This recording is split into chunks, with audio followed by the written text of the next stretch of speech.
आणि आज जिल्ह्यांमध्ये काय घडलं तेही आपण पाहूया। राज्यामध्ये कोरोनाचे 129 नवे रुग्ण, बाधित रुग्णांची संख्या 479 वर, तर 19 रुग्णांच्या प्रकृतीमध्ये सुधारणा। मराठवाड्यामधील 68 नगरपालिका आणि नगरपंचायतींमध्ये 5 दिवसाआड पाणी पुरवठा, धरणांमध्ये आता केवळ 40.80% पाणीसाठा। पुण्याच्या भोर तालुक्यामधील शेतकऱ्यांना वनहद्दीतील गवत मिळणार, दुष्काळ सदृश परिस्थितीमुळे जनावरांच्या चाऱ्यासाठी वन विभागाचा मोठा निर्णय। विदर्भातील 11 जिल्ह्यांमध्ये 50% हरभरा पिकांवर मर रोगाचा प्रादुर्भाव, मर रोगामुळे हरभऱ्याचं मोठ्या प्रमाणात नुकसान, खरीप आणि रब्बी हंगामातील पिकं गेल्यामुळे शेतकरी हवालदिल।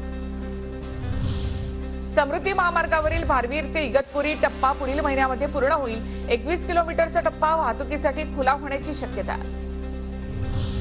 जळगावच्या पारोळ्यामध्ये लहान मुलांचं अपहरण केल्याच्या संशयावरून 4 जणांना बेदम मारहाण, दोन्ही गावामध्ये 4 जणांना बेदम मारहाण करत कारची तोडफोड, मारहाण करणाऱ्या 15 ते 20 जणांवर गुन्हा दाखल। धाराशिवमध्ये मराठा आरक्षणासाठी ट्रॅक्टर रॅली, सांजा गावातील मराठा समर्थकांकडून रॅलीचं आयोजन। वाशिममध्ये मनोऱ्यामध्ये कबड्डीच्या भव्य सामन्यांचं आयोजन, कार्यक्रमात नगराध्यक्षांचा रंगला कबड्डीचा डाव।